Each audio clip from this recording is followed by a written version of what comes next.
TitleMatchNetwork.com. Welcome to another edition of the RF Video Shoot interview series. Today we're joined by none other than Debra McMichael. Thanks for being here today with us. You're welcome.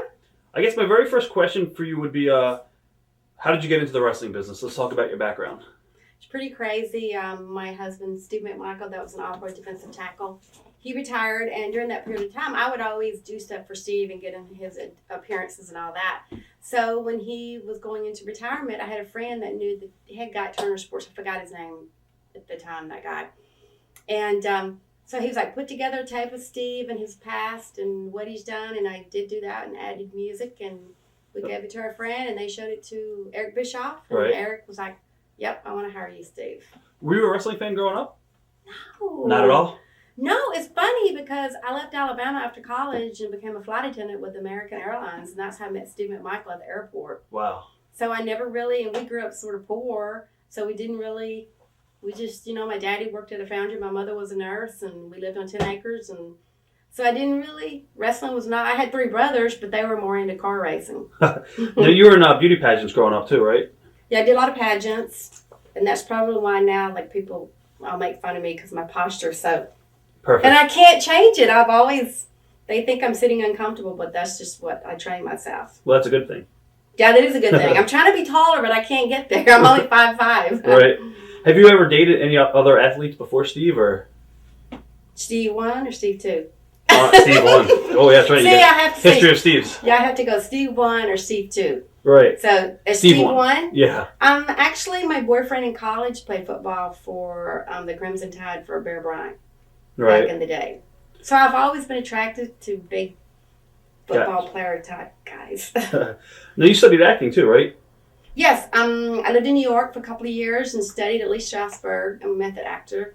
So I wanted to do soap operas, but I didn't know my life was going to be in the soap opera. Be careful what you wish for. I was going to say that. Yeah, so that's what I really... And if you think about wrestling, that's like a male soap opera. Basically. And you get to still perform and walk out on the stage and people yell your name and, it's like a theater. What was it like to date an NFL player?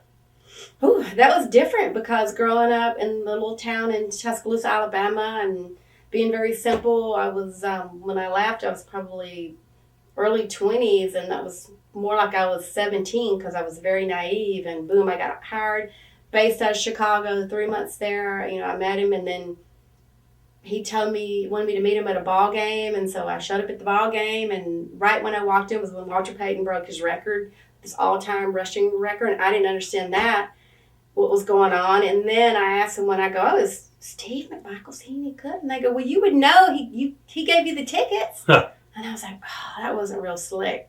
All right. So then I turned really red. I was embarrassed. And I remember I used Walter Payton's cell phone that day. I had to call. Back then we had beepers for work, and he beat me. And I just didn't realize how famous these people were back then. And I thought, oh, you just go to the Super Bowl every year. That's pretty cool. Right. But now I know better. Do you have any good Walter Payton stories? No, because pretty much like the defensive line hung together. So we were more with Dan Hampton and Richard Dent. Mike Ditka, I think. Yeah, Mike Ditka was always around us. I mean, I have wonderful stories, as in one time we were all in Berlin for a preseason game, and the whole defensive line was there. And you can imagine, they were the best defensive line ever. Yeah. These huge guys, and we drank. And then we had the kicker with us who was trying to hang with the big guys. Right. And so they were all drinking all the liquor out of the cabinets in the whole bar. There was no liquor left in the bar. And all of a sudden, Kevin Butler, the kicker, is just sitting there, and all of a sudden he just gets sick, like all over himself, on Mike Ditka, and then we had to all carry him up there. Well, I didn't. The defensive players had to carry him up to his room because he couldn't hang with the big guys. How crazy was Mongo back then on the road? You know what? He was he is so crazy, but he's quite the gentleman. I know that sounds crazy to where we could be on a rental car bus, and if a guy wouldn't get up for a woman, he'd make the guy get up. Right. He was that way. He was definitely old school. But he was really fun, and I think I learned a lot from him on how to entertain and how to be quick-witted, and he always was, he's so smart. He could tell you dates of history, anything about math, trig, whatever, and you would not know that about Steve McMichael. Very, very intelligent, but quick-witted, and he was always really good to take me into the business with him, like for his sports shows. Right. He would always have me there with him and add me into the show because he just knew I like to show dog. Were you ever worried about him being on the road by himself, as far as like cheating and all that stuff, or was it something that you When guys? it was weird with the NFL, we really were never apart. I always went to training camp with Steve, Right. as the refrigerator Perry's wife would too. We were the only two wives, and our husbands wanted us to go. Wow. So I was really never not with him. I would take him to the airport when he would travel. He would come back on the charter plane the next night, and I'd pick him up at 3 or 4 in the morning because I knew he's hurting. Right. And he's sore and he's been drinking, and so we were never. It was really a calm life. How about William Perry? What was he like outside? He was fun. Actually, his wife, she was visiting me in Alabama for 3 days. But really fun. That man could drink some beer, like a case, Right. after the game.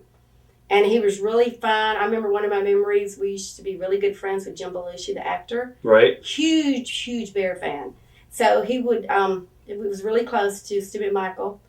And one time after game, we were at this blues bar, and I wished we had this on tape because William's drunk, singing the blues. Steve's up there singing with Belushi. With Belushi, and it was just Wow. And I'm thinking, man, if someone could just see this. That's money.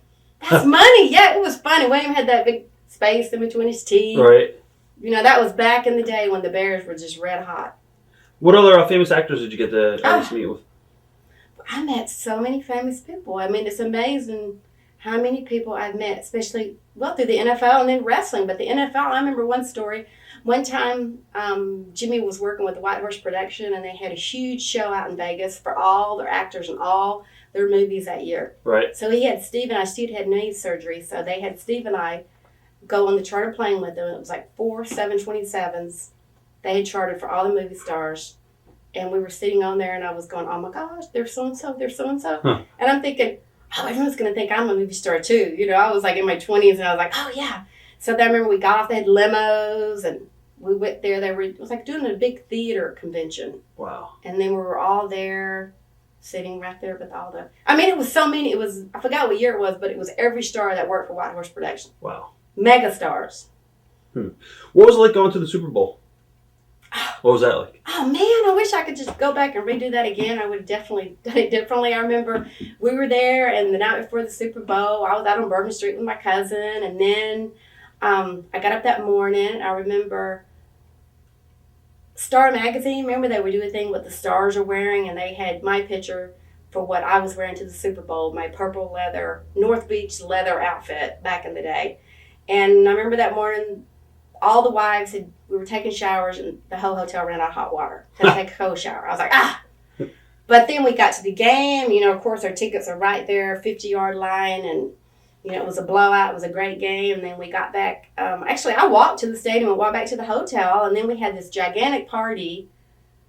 With just movie stars everywhere there, and we were there, and Mike Ditka was so drunk and just laughing, and I still have pictures of him with a big cigar hanging out of his mouth, and just everyone just hooping and screaming. And then the next day we got on a charter 747, and then this was unbelievable. They shut down the whole expressway. Wow. from the airport to downtown Chicago, and then people were hanging over the road. This is for the parade then, right? Oh yeah. Right. Oh yeah, and then to go downtown, it was like something out of a movie scene. The fans were crazy. The fans had confetti coming out of the high-rise buildings. That's cool. It was just like a dream. And we had 3 buses, and the fans were just packed on us. Like, I thought someone was going to get killed. This one lady, I can still see her. She jumped up on the bus, and she was like, her hands was like that. Right. And her purse was dangling on the wiper blades. And then finally, it was just, I can't believe, the buses finally had to stop. Then the players got out at the top. Through the window, right. that thing at the top, so they could wave to all the fans, and it was just like a movie set. Sounds pretty cool. It was, and I was so young back then, I didn't appreciate it like I would now. Right. Did any of the other players ever hit on you? No. Everybody's respectful and all? Oh, very respectful, yeah, because I don't think you'd want to piss off another NFL player. Right. Yeah, I think that'd be, especially Steve McMichael, that could bench press like 540 pounds. Right. What do you remember about Mongo being contacted by WWE for WrestleMania, I believe, 11? Let's see. Who was in that one, 11? Lawrence Taylor. Okay.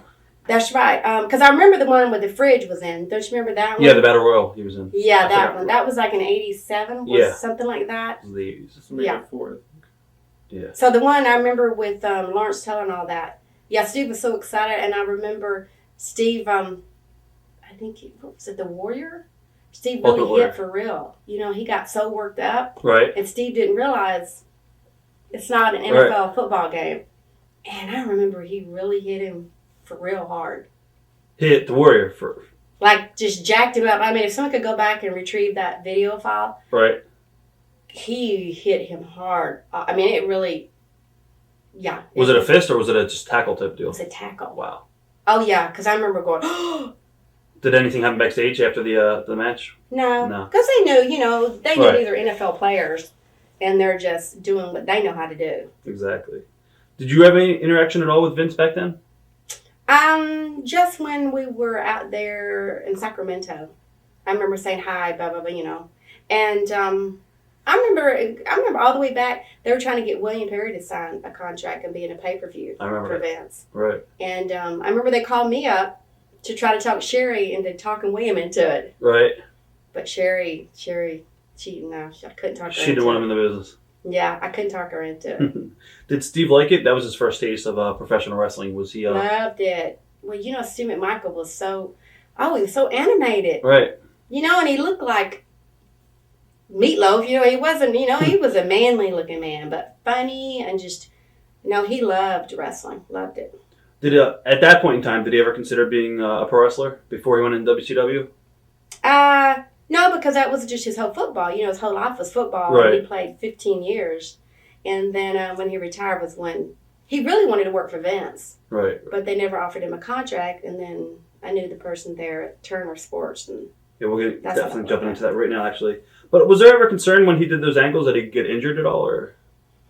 I never even thought about it. Right. I think I guess I knew Steve had such a high pain tolerance, and he was such a wonderful athlete, and I would see him many of the time in a football game, and he would come home, and one time he played with 3 broken ribs, and Wow. he had this jacket thing he would sew and bend just so he could wear it, and before the games he would get shot up with a big needle, Right. and it would shoot out. Ugh. Huh. But he had, and like his knee, I've seen his knees drained, and he would not even jump. The needle would go into the joint. It didn't even faze him. So I think I knew he was so tough Right.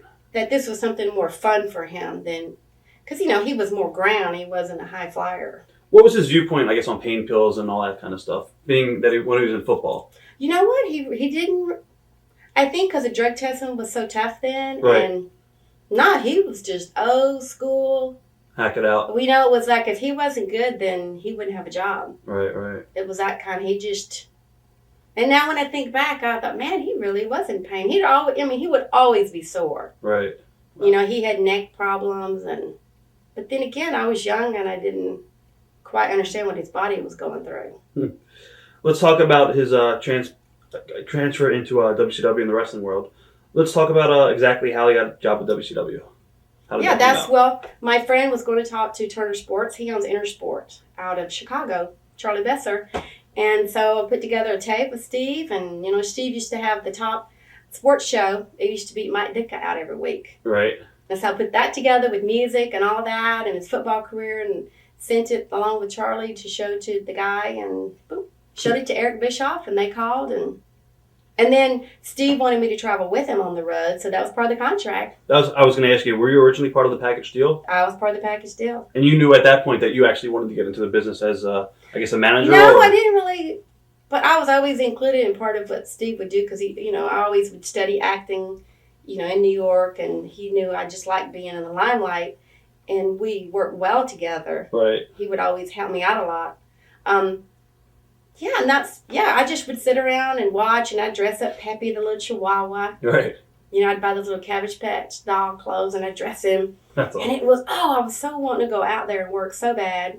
And I remember seeing Sable sitting in a chair, and I'm like, don't you want to get out of there? And she's like, no, I'm fine sitting in the chair. This is where, in WWE locker room, or? This is When at she was- WCW. Okay, when she was over there. This is when she was married to Mark, and she wasn't working or anything. And she's like, no, I'm happy just back here. And I'm like, no, I'm not. I want to get out there. Were you ever concerned about bumping, before you got into the ring? early on in your career? It was something that you I'm pretty fearless, yeah. Right. Wow. Yeah, I mean, I'm not a trained wrestler, but, yeah, I'm not. I have a good pain tolerance. You're ready to go. Yeah, I like to get bruises. And it was like, oh, look, I got a bruise. What were your initial impressions of Eric Bischoff when you first met Eric? He was nothing but good to Steve McMichael, me and Steve. I mean, we used to go to dinner with he and his wife, and very close relationship, and he was the one that created Queen Debra. Right, so he was pretty much a guy you could go up and speak with, and he wasn't out of touch. Oh, no, he was nice, very nice man. And then I remember I just kept bugging him. I was like, come on, Eric, please give me a spot. And he goes, okay, Debra, you've bugged me enough. I tell you what. He goes, we're going to make you Queen Debra, and, you know, you do this, blah, blah, blah. And I said, okay, great, you know. So I worked for free for a while to show my character was going to be over. Right. So that was pretty much Eric's ideas was the Queen gimmick, okay. Yeah, and he told me, the first interview, he told me how to lay it out. And from then on, I would write my own stuff. What would he tell you, for instance? He only told me one time, and that was like be the really snotty beauty queen, Southern belle, full of herself. Right. Arrogant, from a rich family. Just full of herself. Arrogant, snotty, bitchy. And that's what I did. And it was easy for you. And then that was very, yeah, maybe that is a side of me. I don't know. But yeah, so then I would just take that, and then I would buy joke books. And I kept, if you notice too, Debra and Queen Debra, I never cuss on camera. Right. I always keep it Southern. I always would come out with other words. Right. To substitute. Now, in my real life at home, that's a whole other story. But no, so I would write that. I wish now I had kept the book that I kept all my notes in on how I would start out, because I had like little parts of my interview. You scripted your own stuff. Mm-hmm. Right, that's pretty cool. And Steve would pause enough for me to jump in, because they didn't always have me talking. You know, we just made that happen. Right.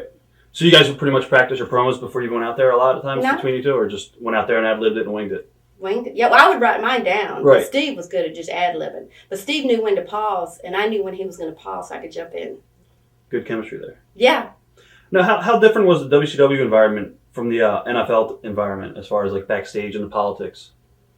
It was way different just because NFL, you're one-on-one with your contract, and it's pretty much you don't, in the NFL you don't have a fan base to pay your salary. It's pretty much you.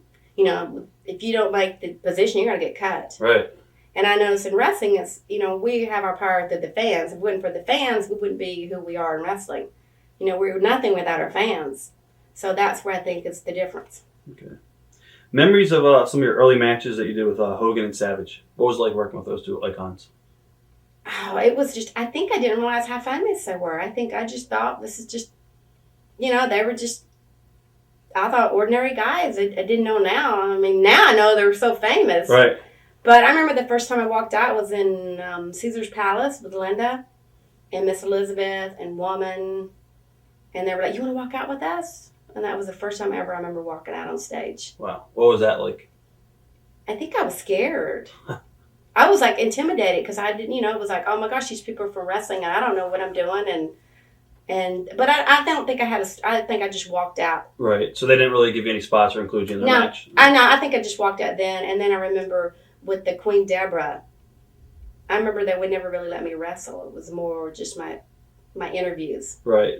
And then I remember Sensational Sherry one time did a joke on me, and she really jumped on me and started hitting me with the briefcase. And I was like, oh my gosh, what is she doing? You know, I didn't understand how wrestling worked. Right. Now I do, but then, so she was just pulling a joke. Like she told everyone she was going to. She was ribbing you. Mm-hmm. Yeah. Or trying to see it, I guess. I can't believe I kept that crown on. That thing was huge. What about Hogan? What was he like outside the ring? What are your memories of Very nice. Always first class. Very, very nice to me. Just treated me with respect. Yeah, just a very classy man. Did you get to know his wife, Linda, at all? Or no, I would say hi. You know, how are you again? You know, we traveled sort of in different worlds. You know, from the NFL back then, and then I worked all the time. So you know, in WWE. So right. Like I knew her, but didn't know her that well. What about Randy Savage? What were your memories of Randy? Oh my gosh, that voice. Right. That voice and his hair. And he loved Miss Elizabeth. Oh my gosh, he loved her so much. So I remember how protective, even after they got divorced, and he was still very protective of her. A lot of people we've done interviews with say he was pretty much really protective to the point where he would lock her in a room and, he was really possessive. Did you ever witness any of that? No, I think that happened when they were married. She told me that happened when they were married. Because I knew her when they were divorced, and remember she married the lawyer? Right. And then I remember I flew down to Miami for a wedding. She was with Lex too at one point. Yeah, after that. Yeah, after that, yeah. Right. So she would actually come out and talk to you about her, I guess, past problems with Randy. Yeah, she actually would travel in the car with Steve McMichael, with me and Steve. Wow. Because, then it was cheaper. It was like she'd ride with us, and his car's included on the contract, so, and it was, she was my friend, so it was good. Yeah, it was fun. What was as far as like stories about Randy? Was she like complaining about the way he'd treat her and how possessive he was, or was she just like? You know how she's very timid. She would just say a few things about, as in he was jealous, and she would be, in the dressing room, but she'd be very timid when she would talk about it. Right. She still had, she could tell she was still in love with Randy. Right. Did you realize she had any problems? Because obviously we know what happened to her down the line with, pills and stuff like that. But did you, idea? I don't know if I was ignorant to being around that and didn't know it, being that I was, from the NFL world to that world. Right. I never had a clue. And it was always, every Monday night after the game, I'm talking like football. Every Monday night after the show, we'd go into the bar and have some drinks, and it was just normal. She'd have a couple glasses of wine. And all right. Wow. What about Ric Flair? What are your memories of your very first angle with the Nature Boy? Oh my gosh. Boy, you had to be on your toes with him. Right. Because I never knew what he was going to do, if he was going to throw me down and kiss me or what he was going to do. It's like, you're having to really pay attention. Right. But I remember though the days, especially, I remember one time we were in Boston and we were all having a party in the suite, and man, he loves to just take his clothes off. That's what I heard. I've seen it. I've actually witnessed it with the sock and everything. Oh, he's not, and it's so funny because you don't even pay attention to him after. It's like, that's just what he does. Right. Did he ever hit on you, Rick, at all outside the ring? No. Professional? Yeah. Okay. I remember I heard that Rick said in an interview that Mongo would go to the bar with the boys and drop thousands of dollars like it was nothing. Is that true? And if so, did it ever concern you at all? Well, I think he started doing that when we were going through our divorce. I can tell you what, he wouldn't be doing that when we were married. Right. Oh, no. This, I think, happened when we were going through our divorce. Because I remember that used to really upset me because we were going through the divorce and I was getting the charge card bills and I'm like, what? Right. Oh, yeah, this happened when we were separated and going through the divorce. You think he was doing it as a slap in the face? Like, haha, you No, I think he was like an out-of-control kid because I pretty much babied Steve.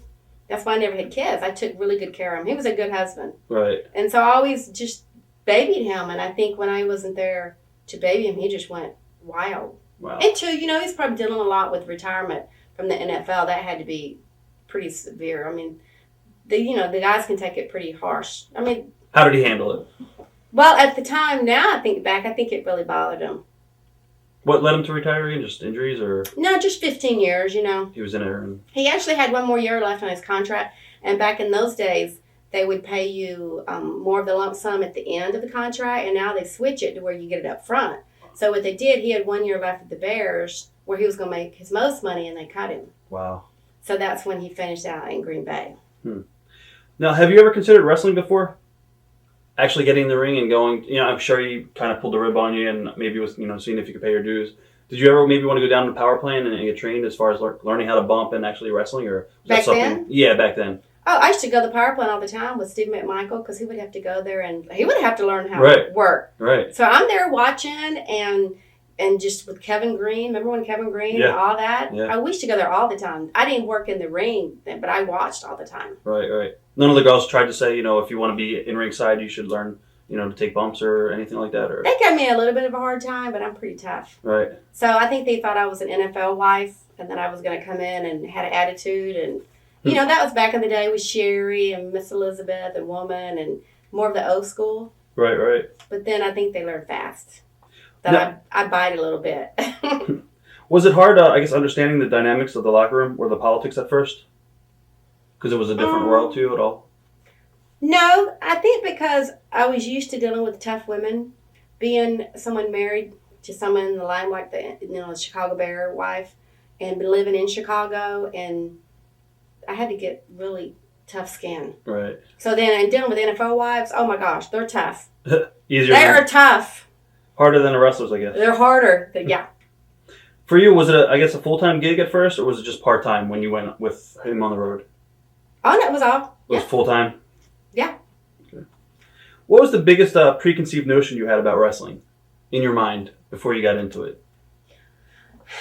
It seems weird. I never really had a thought about it. That's probably what made me more creative, because I thought outside the box. You know, I know there's guidelines and even to this day, I still just play by my own set of the rules. I think it makes it more interesting, more creative. And I just didn't realize there was this whole etiquette thing going on behind the scenes, and I didn't. Who smartened you up to that? As far as what, going up to the girls and shaking hands and the guys, is that what you mean? Or? No, just how it worked. I learned a lot at WCW. Go ahead. And I would just, if I had, a problem with someone, I really would speak my mind. Right. I really have been known not to hold back. Who smartened you up as far as the etiquette and said, maybe took you on the side and said, this is what you need to do to get over with the other people in the locker room? Probably Miss Elizabeth. She did? Okay. Yeah, I think her, yeah. Would you consider her your mentor in the wrestling world as far as female talent goes? Or? I think Medusa, too. Medusa traveled with us a lot, too. Boy, she's tough, too. Oh, yeah. Huh. Medusa's tough. I know her very well. Remember we went on the WCW bike ride? Yes. I remember I bitched about that. I was like, oh, Steve, I don't want to go. That's going to be boring. I had the best, that was the most fun for all those 3 days going to Sturgis. Hog Wild. Yeah. Right. And they taped, it's so fun. I still remember Medusa with her leather on and her boobs hanging out, bending over this bike, and just guys were about to have a wreck passing her. And Steve was on his Harley, and I can't believe we didn't have a wreck, because he'd go about 100, and I had like a little bitty German helmet on. Right. I thought it was going to protect me. And then I remember he had a gun, and we were out in somewhere in Colorado where we were, because I think we left from there and went down to Denver on the bikes. Right. And then he was just shooting out in the field. Driving the bike like 80 miles an hour, shooting his gun out in the field. I don't know if he shot a cow or what. I don't know. Sounds like fun. Now, with the other girls in the locker room, did you ever sense any jealousy early on from any of the girls? When you first, came? Yeah, I always felt, especially when you're coming from the NFL, I was just used to people being jealous because, you're an NFL wife, and they think at first you don't belong in this world. What girls in particular, I guess, did you sense jealousy from? A lot of people said that Kimberly Page was always jealous of other girls' success. Did you see that as well, or? No, I always got along, but I have a good knack of getting along with especially strong women. I prefer strong women over weak women, and all the women in wrestling are strong, so I really got along with them. It was the NFL wives that were weak I didn't get along with. Those, ugh. Right. As far as like the wrestling people in the locker room, what girls, did you sense any jealousy from any of the girls at all? No. I think at first they knew how to take me, with right. all of them. And then they learned my personality, and they learned I'm pretty tough. And, in this world, that the wrestling, you have to show that you're tough. You're one of them, and then you get respected that way. How bad were you hit on, I guess, by maybe wrestling fans after you first started going on TV? Well, as Queen Debra, though, I was really hated. Right. Oh, man, I had to get used to that. People spitting on me and, pouring beer on me, and that was like weird. But then at first, I was going, oh my gosh, I'm getting booed. And then Eric's like, no, Debra, that's good. Right. And then the boys were going, that's great, Debra. You get some good heat. Right. I'm like, yay, okay. And then I remember one time in Chicago, we walked out in the Four Horsemen. The crowd, they were booing me so loud. You couldn't even, it was unbelievable. It was so loud, which, that's great. Right. But then, I think I like being the baby face better. I was going to ask you that. Yeah. Okay. I like the baby face better because then it seems like it's easier. Because to be a heel, I really worked out just to irritate people. Right. To get the boos. But then as a baby face, it sort of comes easier. Were you ever overwhelmed at all as far as the fan reaction in the beginning? No, because I had been around the NFL. And I remember seeing just the way the crowds would react to the NFL. And I was the most visible bear wife in Chicago. So I was used to being on TV and interviewed, and that was just normal to me. How did your life change once you started getting some notoriety in wrestling? It didn't really change. I was used to, it wasn't like I'd never been on TV, because I was always on TV with NFL Today and all that with Steve, and No, it didn't really. It was just, it felt good because I got to perform and I got to do the theatrical part that I was trained to do from New York. Who actually taught you to take bumps in the ring? Who would you say was your mentor for that? You know what's interesting? When I was at WWE, who helped me a lot was China. Really? No one ever because, they would not allow me to take real bumps because they said Debra was a cat fighter. So, I guess men are turned on by women fighting in a skirt and doing that bit too. So, but I would practice with China, and she was really good to work because she was very gentle. Like, she wouldn't just throw me. I mean, she was good. So in WCW, nobody like Medusa or Sherry said, let's get in here and, No, because my your character never really took it. I relied upon my vocal, my interviews, and just my attitude. Right. As far as Steve 1 goes, was he ever abusive at all as a husband, or was he? No, Steve 1. Oh, that's so funny. Steve 1, Steve 2. Right. Steve 1, he was a sweetheart. He was just a big old teddy bear. Okay. He could just rip someone's head off too. He was so strong. Right. What led you guys separating, if you don't mind me asking? No, I don't mind. Right. No, and I'm sure it's happened to a lot of marriages, and it just, I think with his retirement from the NFL, and then I had a lot of sickness. A lot of people probably didn't know this, like during the period of the WCW, my mother fell ill, and my daddy fell ill, and my brother died, and then my brother died, and then a few months later my dad died, and then my mom died, and so all that was happening during the WCW days, and we should have had some therapy. Right, a lot of depression and all that anxiety. Yeah, it was just weird. It was just like everyone was dying, and then both of my parents were sick. They were in nursing homes. I had to put them both in nursing homes. So I had one out by me, and then one in Alabama, and I was working on TV, and Steve's having his own drama. Poor thing, retiring from football, so it was just one of those. Stress. Yeah. Gotcha. A lot of guys look at Mongo as a goof. Did you ever sense that? No. Well, yeah. I think he played it off really well. Like you guys would have loved it. He was like the life of the party. Right. And he is so smart and intelligent. And that's what people didn't know about him. Highly. I forgot what his IQ is. So, he is a very, very intelligent man. Do you guys remain friends to this day, or? No. We got divorced, and he got remarried in 2000, and now he has a little baby girl. So I'm happy for him. Right. And no, I haven't spoken with him since 98, I think. Wow. Yeah. Was it hard to travel so closely and work so closely with him on the road? Did that hamper your relationship at all, or? No, we were used to being together. Okay. I think what hampered it is just all that death and sickness in my family. Right. Do you ever think that maybe he resented you at some point, or no? No, he was never like that. Okay. He was the kind of guy to where he was not jealous at all. Wow. He knew he had you. Yeah, he knew, and he was, I could wear whatever I wanted to, and he would help me to go to another level. He was very helpful. Gotcha. Memories of your early angles with Jeff Jarrett? Oh, gosh.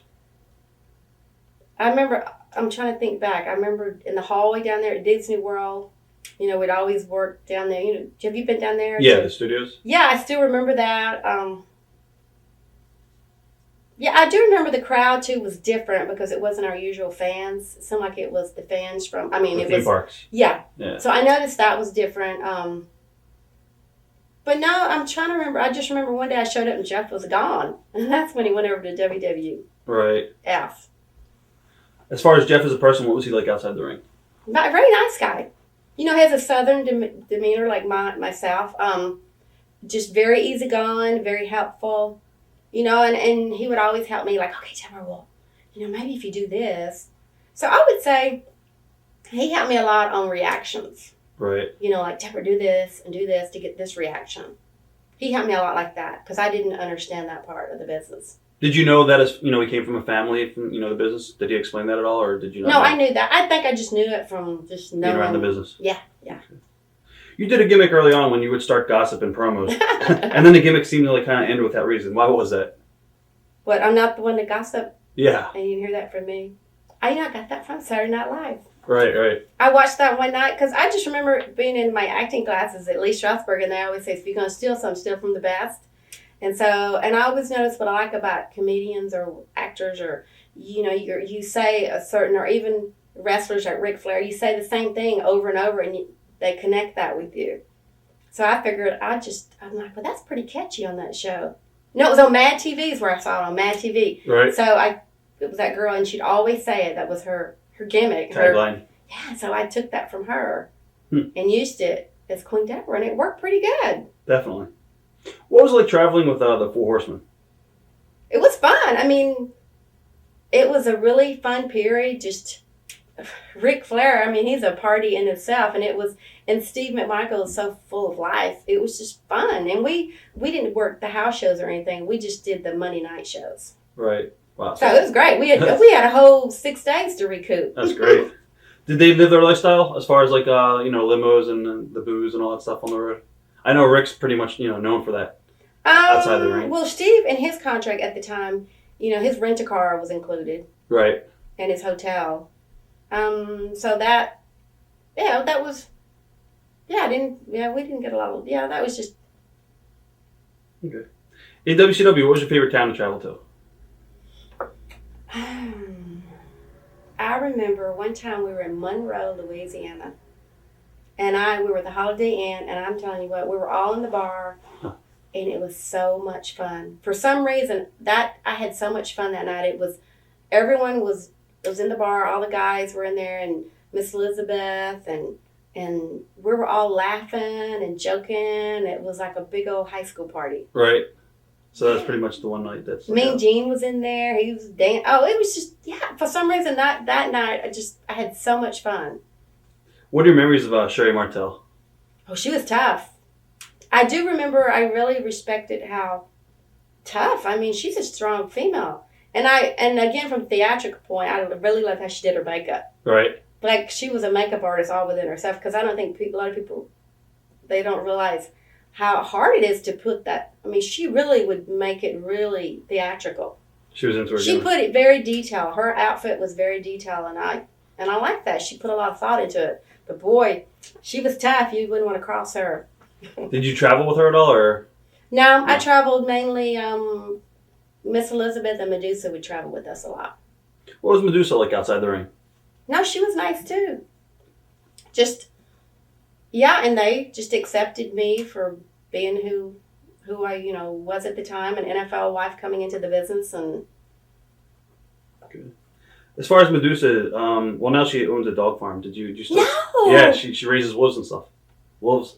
Yeah. No way. Down in Florida. I saw her back. I was in Vegas back in, I think, 2005 or 2004. She's doing monster trucks, I believe, too. Yeah, she was doing that because I saw her in the restaurant. And we were like, I was like, hey. And so we were talking, and I knew she was doing the monster trucks then. Right. But I didn't know she was raising wolves. Yeah, she's doing all that down in Florida. I was going to ask you, just still stay in contact with anybody in the business? Wow, the ones that are still alive. Right. I mean, it's the girls. I'm saying. What I'm saying. There's not very many of us that's still alive from that time. I mean, it's crazy to think about. I talked to Miss Elizabeth and woman, and I mean, I really. Well, it actually leads to my next question would be, what are your memories of Chris Benoit and Nancy? Oh, we had so much fun. I remember one time we were making this commercial in Birmingham, Alabama. It was a commercial. We were in a western town. Do you remember we were riding horses? And I don't remember. Oh, yeah, and I remember I learned how to ride English style, just so I could learn, because I was Queen Debra, so I didn't look snotty. Right. And I actually would take classes on how to ride a horse, English style, with the little English get up. But I remember that, and just how fun that was, that 2 days filming there for that commercial. I think we were getting for a pay-per-view or something. Yeah, I don't remember. I can't remember. Was it a vignette, or was it a commercial for a pay-per-view? No, it was all of us. You know how it runs in. Everything just goes together. Yeah. As far as what happened later down the line with Chris and Nancy, I mean, what are your thoughts on that whole tragedy? No, I mean, it broke my heart. I mean, because I cared about these people, and it really was so sad. But with me, and when I did the thing on Fox, I had to come to terms with that, and I know I got probably a lot of heat on that. But people that know me know that I'd never, ever, ever talked about what happened to me, and I felt so guilty. Even to this day, I felt like being married to the top star, that I could have maybe talked to Nancy if she'd known this about me and said, hey, can I, I know I'm not supposed to talk about this, but can you help me? I feel really guilty that maybe I could have made, Right. one slight difference in what happened. Back in the day, did you sense any trouble between the two? No. Right. No. Hmm. Not at all. Did something happen with Nancy and a razor blade back in the day? Oh, yeah. I remember when I first came into the business and she's like, yeah, Deborah, you have to really watch the fans. And I was like, what? She's like, oh, yeah, when I go down to Mexico, she says, I have this razor blade and I can put it in my mouth. And she goes, I have it in my mouth and I can flick it around, see it. And she rolled it out on her tongue. Wow. She said, that way if someone grabs me, I can cut them. Oh. And I was like, ooh, man. Were you surprised about that? Well, now I wouldn't be, but then I think I'd just been around the business for a month. Right. Coming from the NFL to, I was like, oh, okay. It's pretty wild. What are your memories of Arn Anderson? Fun, nice. I mean, I know I've told this story before about how one time we were in Michigan, and this guy was saying something rude to me, and Arn made the guy go out in the hallway. It was Grand Rapids, Michigan. Right.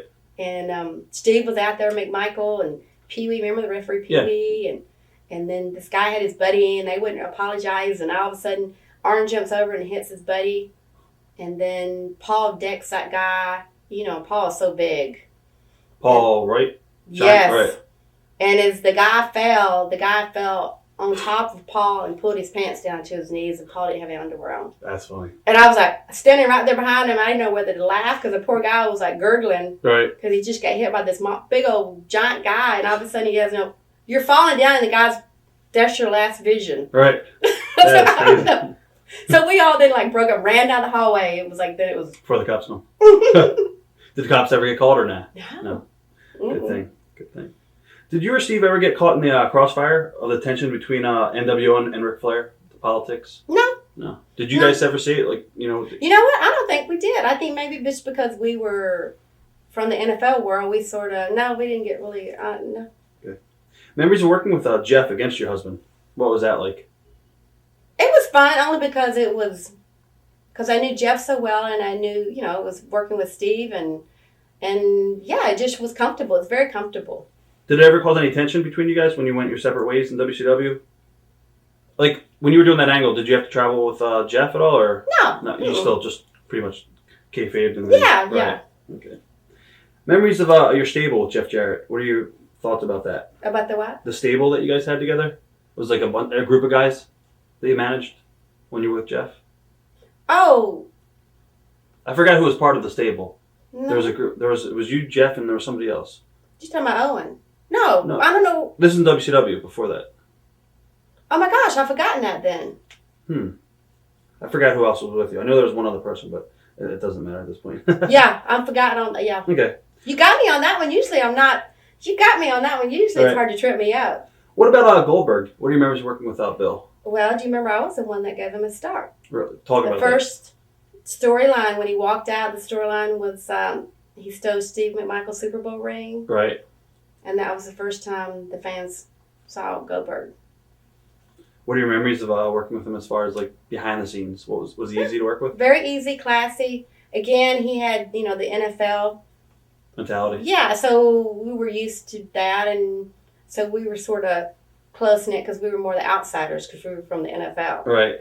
So he was, yeah. Did you see any of the guys ever pull ribs on him? Because he got he rose to the top real quickly. No. He didn't really pay his dues. Did you ever see like any of the veterans take advantage of him, or even with Steve too as well?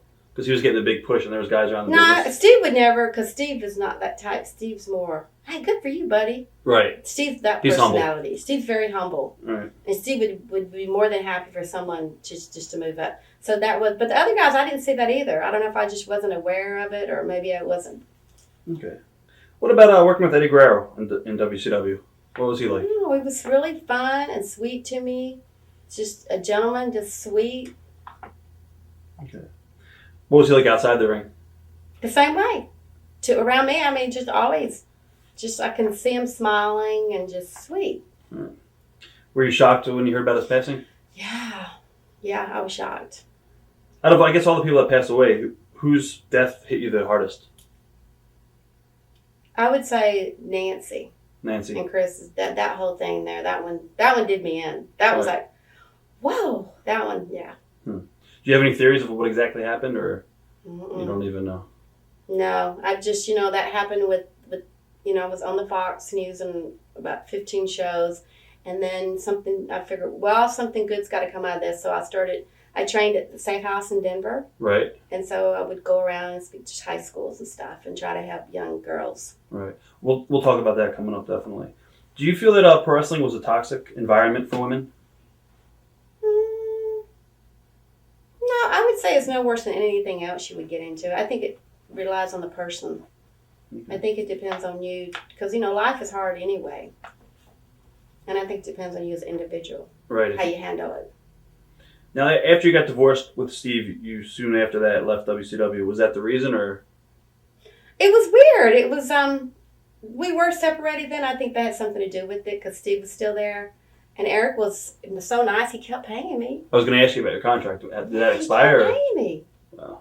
He kept paying me, and but I like to perform.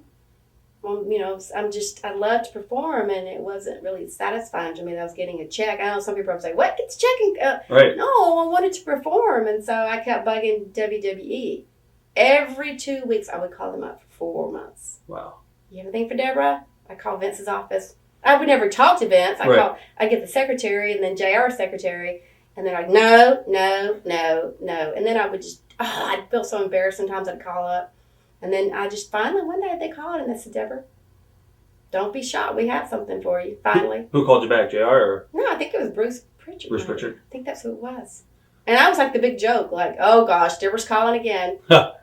Right. So at this point in time, you didn't try to get back with WCW. You just wanted to move on and then pretty much put that past you and then go to WWE. Yeah. Okay. Well, you know what? Steve was at WCW, so I knew the reason why they wrote me out. Right. So, and I wanted him to stay there and do that, and then it would have been easier on you guys to just separate and go. Yeah. Separate ways. Yeah. Okay. How soon, I guess, was it that you landed a job in WWE? How many months did you sit out for? I think I sat out for almost a year, didn't I? I think I did. Wow. For like 8 months, maybe. It was a while. Okay. What were your initial impressions of Vince? Did they bring you up to the office for your first meeting, or usually they fly you in and give you the limo treatment? No, they flew me in on Sunday in Chicago. Right. And I just walked in, and I was scared to death. But I remember that arena from working there with WCW and other things. I've been in that arena in Chicago at the Rosemont, I think it was. Right. And I knew everyone backstage, and I think Vince walked up and introduced himself. But I'd met him before. And then I was like, okay. They said, well, we don't know what we're going to do with you yet, but... So I was just sort of standing around. I remember I met Chyna, and she snarled at me. As far as just working you, or... No, she was like... Taking a spot type of deal, like... She's like, oh, another blonde. That's what she told me later. Right. But I was scared of her at first. What were your initial impressions of Vince? No, just really nice to me, first class. But I always would get nervous around him. It's sort of like a principal. Right. And it's cool. I'm like, oh my God, he's like the owner, he's the man that owns this. So it'd make me... I'd become really shy sometimes when I get nervous. Right. Because I was very shy growing up, so when I get nervous now, I get shy. I got you. Was it easy to make the deal with WWE as far as what you wanted, or did you have to pretty much... Oh, I didn't know what I was doing. I mean, I'm going in thinking I'm this big businesswoman, and I have this NFL agent. A little did I know, no one told me this. I mean, I'm used to dealing like the way Steve McMichael would do his contract, and they're like, Deb, we're not talking to this NFL agent. Yeah, they don't like agents. No, and they're like, Debra, I tell you what, you're just, this is what we're offering you. Take it within 3 days. If not, it's off the table. But I'm like, I think I better take it. What did they give you, a 3-year deal in the beginning? Or 3 years. 3 years, yeah. That's the norm. I guess, how different was the dynamic in the WWE locker room as far as comparing to WCW? Well, I think now I was taking this a little bit more seriously because I was taking care of myself. Right. And I never knew I was going to be so popular. I said, well, if I can just, keep a paycheck and keep in shape and look good and... So you pretty much put your time into, maintaining the character outside of the ring too then? Oh, when I was off from Queen Debra? Right. Oh, yeah, I worked out a lot. Okay. Yeah, I worked out a lot and dieted, or not, I shouldn't say dieted. I mean, changed my eating habits to a lot of protein and... Right. Because I know I have the good genetics on the legs, and I just really worked out 2 hours a day. As far as the way the locker room was run, though, when you compare it to WCW's locker room, do you think that the WWE had a better, I guess, establishment as far as the way they, I think it was a different era. Right. Because I remember the era at the WCW with Sensational Sherry and all that. And then I remember when they started bringing the Nitro Girls in. And I remember Sherry was not happy because it was changing. You know, it was... Those girls didn't pay their dues, or... Yeah, it was changing. It wasn't the Hard Knocks. Right. It was so... Yeah, and I would say the WWF locker room, I really didn't pay a lot of attention because I was so into being... I knew, you know, I just wanted to do what I had to do, not buddy up to anyone, and just do my job. What were your initial impressions of the other women in the company at the time, besides China? Who else was there when you first came in? Jackie was there, but see, I knew Jackie from WCW. Right. So I always got on really well with her. Who else was there from W? Tori Reynolds? Was she there at the time? Yeah. Got on good. Yeah, I always get along, yeah. Okay. I just wish they had her hair. Right. It's not fair. She's got such pretty hair. Were, I guess, any of the other girls helpful in WWE towards you, as far as like maybe teaching the ropes? I mean, was there anything? China. Was there anything different that you had to do in WWE from WCW? Backstage, Yeah, definitely. or even in the ring. I mean, I would say definitely China helped me with the wrestling. what were some of the things that she helped you with? But I never got to use it because I was more the cat fighter Right. and slapping and just just different moves. And I wish someone could have seen it. It was really pretty good.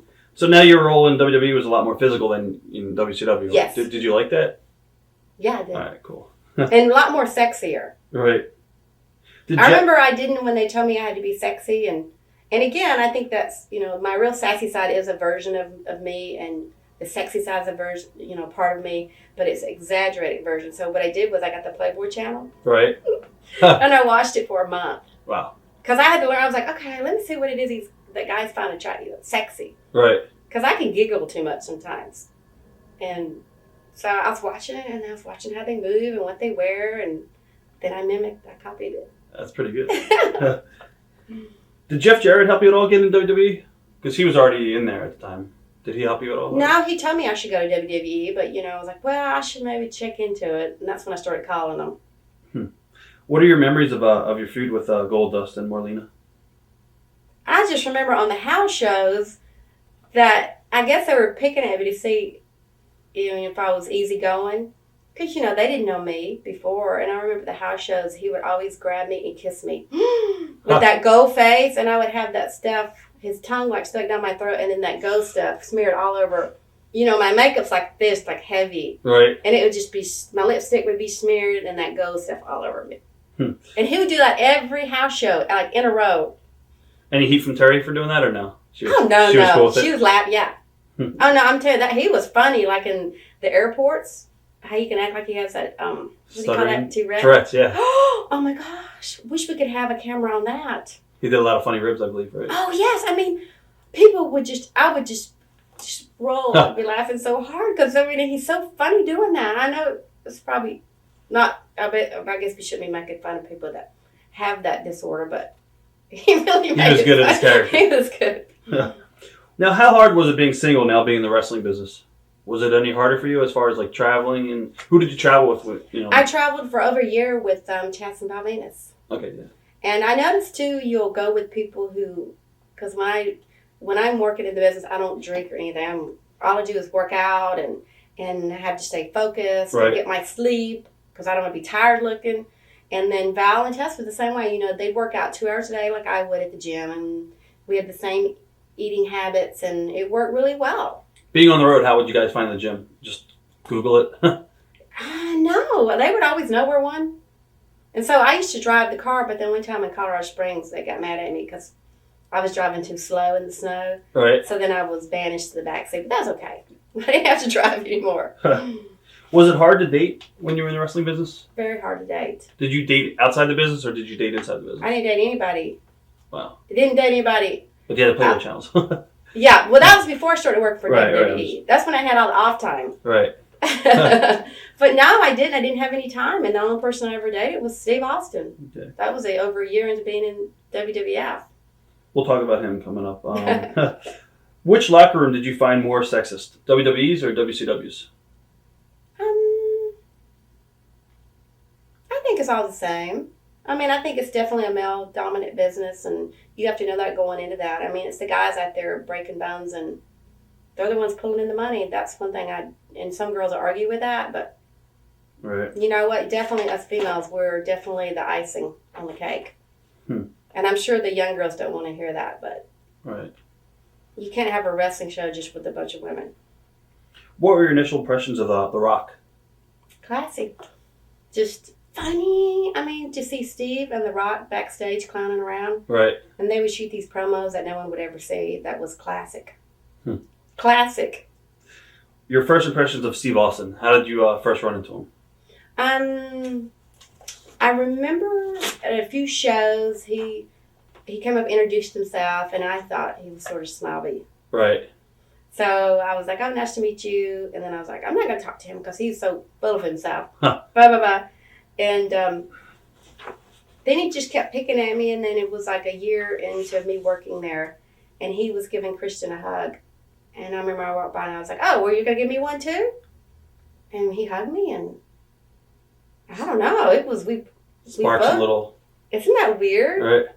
Yeah, and then we started flirting, and then we're trying to kayfabe it, and not. But you know, everyone knows when you're doing something. You're like kids in the family; they know when something's off of your norm, and they would see him on the phone and me on the phone at the same time, look at each other. Right.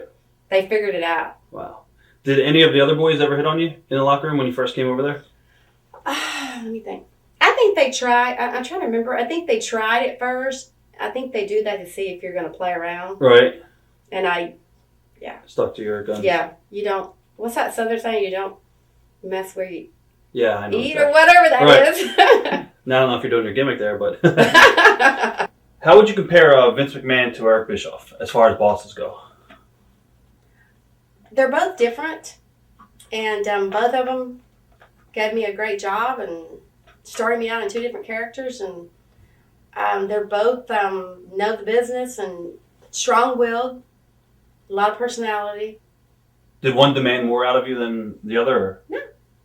One thing about both of them, they'd always say, "Debra, are you okay with this? Do you have a problem?" And Right. then it'd be up to me to say I have a problem or no. Or Did you find it, I guess, a lot of pressure to stay in top shape?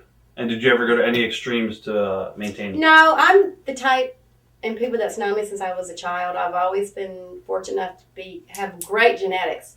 I mean, my daddy was 54 when I was born. Right.